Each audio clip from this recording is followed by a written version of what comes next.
to WWE 2K22. Yeah, let me talk to you. Sorry, I've been watching Grayson Waller vs. LA Knight on NXT 2.0 Last Man Standing. It was glorious. But we're here to talk about the latest WWE video game. It's been 2.5 long years, but 2K finally released a proper wrestling game. We had WWE 2K Battlegrounds. It was fun for about 2 hours and then it got old for me.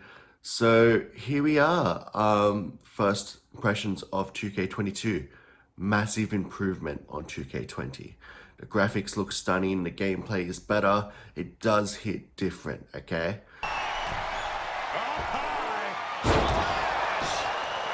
So one of the things that stands out is the controls and general gameplay system is completely revamped. Most notably, there's all these combos, striking, grappling combos, which often makes it feel more like a fighting game than a wrestling game, but it somehow works. It does feel different. The tagline is real, the marketing is real. And so I spent some time over the last few days working through the different modes, trying to get a smorgasbord of what's out there, trying to get an all-you-can-eat experience of 2K22. Yeah, so obviously general gameplay, very, very fast, more arcade style than the previous games. And it does take some getting used to. Once you get the flow of the games, it does move a lot faster. One of the big improvements that changes the game drastically, there's no more reversal limits. You can reverse as many times as you like, which changes how I approach the game. I need to get my reversal timing down, as opposed to WWE 2K20, where I would just strategically use my reversals and my opponent's reversals in a certain way. If you ever saw my streams, I would often play the AI by stomping them on the ground so they would waste their reversals and then be able to hit a big move once they got back to their feet. No more. That AI can reverse at any time. Does make the games a lot more fun and a lot more competitive. I did get a chance to play online with our Pirate and Mr. Davola the other night, and we had matches that lasted a good half an hour just because of the competitive back and forth, the reversals, the timing, the using the paybacks at the right time. I kept playing as the cover boy Rey Mysterio and constantly using his payback nip up to get out of any dicey situations. Same with when I played as The Undertaker, you can press the buttons to trigger a sit-up at various times, no matter how many finishes you've taken. And speaking of Rey Mysterio, the showcase mode is a deep dive on Rey Mysterio's career. I will say it's not completely complete. So Kurt Angle is not in the game, Chavo Guerrero is not in the game, and with the loss of those two legends, Rey's career coverage is a bit limited. I did only play the first match in the showcase, Rey Mysterio vs. Eddie Guerrero at Halloween Havoc 1997. A classic match, one of my go-to favorite matches. To me, when someone asks me my favorite match, it's either Eddie vs. Rey at Halloween Havoc or HBK vs. Undertaker at WrestleMania 25. That said, in showcase mode, they've done a great job with the transitions between the footage, the video clips, and the gameplay.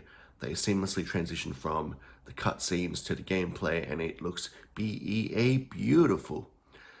I have had a look at some of the other matches in showcase mode, although I haven't played them yet. Yeah, no Kurt Angle, no Chavo Guerrero, so it is missing his big Royal Rumble wins, his WWE debut, his WWE pay-per-view debut. WrestleMania 22 is not there.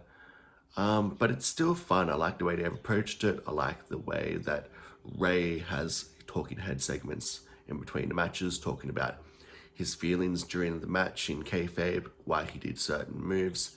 It's a nice touch to add to the immersiveness of the mode.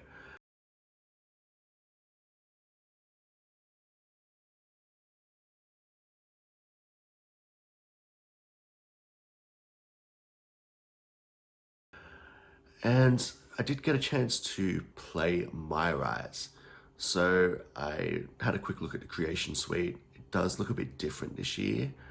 I couldn't figure out the menus to toggle all the little things like his eyes and mouth and things like that. But I used a template of like an Assassin's Creed knockoff character for MyRise. And I used the name Mikolas because it's kind of like Legolas, which is like a sort of, olden time medieval kind of name, I guess. And we played through NXT and I decided to just go straight up heel, just be a cocky prick the whole way through. You also get to choose your path of where your background is from. So I said I was from the Indies, but I've got this massive chip on my shoulder. I think I'm better than everyone. You get to design your wrestling gear in case you become a WWE superstar. You mean when I become a WWE superstar? We've also got our rival in Universe mode, it seems like, MyRise mode, Paragon J. Pierce, who has wrestled in Japan and is a big deal and likes to let everyone around him know he's a big deal. So you start in the Performance Center and you've got Shawn Michaels and Road Dogg training you.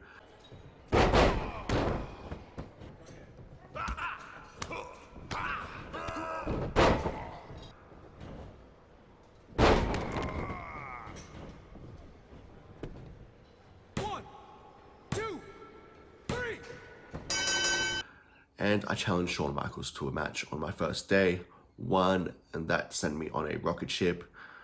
I then beat Shawn again in a 2 out of 3 falls match, and I had a fast track to Monday Night Raw. You do get the option to choose between GMs, or at least I did, between William Regal on NXT, Adam Pearce on SmackDown, and Mandy Rose for the GM of Raw.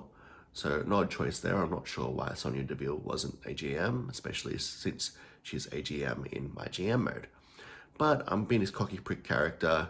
I figured it would make sense for me to sign with Mandy Rose and flirt with the GM a little bit.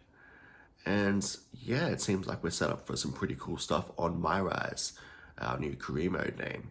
So I'll be doing streams of MyRise. Hope you look forward to seeing that. I'll be posting a lot of MyRise. And finally, so you want to be a general manager for the greatest sports entertainment company in the world? my GM mode. This was the one I was most excited about. I will tell you, it is a bit of a letdown. So going back to SmackDown vs. Raw 2006, SmackDown vs. Raw 2007, it's not up to par. So it's very basic. You've only got the options between doing singles matches and tag team matches. You've only got 2 championships to choose from, the World Championship for the men and the World Championship for the women. So you are handcuffed in my GM mode. If you want a sandbox, do whatever the hell you want, you're better off sticking to Universe mode. On the positives, there is some pretty cool features within my GM.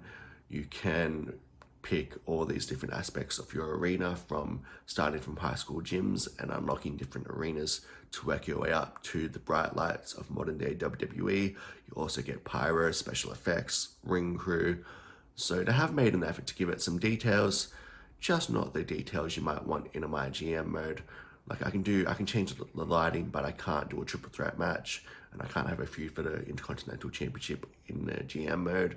Like, what the hell, guys? So hopefully it's a stepping stone, a building block. First time they've done the GM mode, brought it back into the new generation. Hopefully in future years it will be improved. Overall, massive improvement on 2K20. I highly recommend it. It's not a perfect game by any means, but it's incredibly fun to pick up and play and do lots of things, especially with the extreme rules, using the gimmicks of the tables and ladders.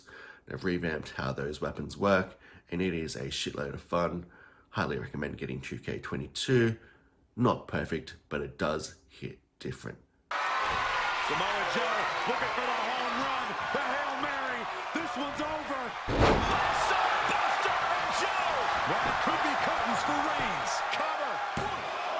1, 2, 3. Samoa Joe get it. My name's Robbo. Thank you for watching. If you did enjoy the video, give it a like, subscribe, and hopefully I'll see you next time.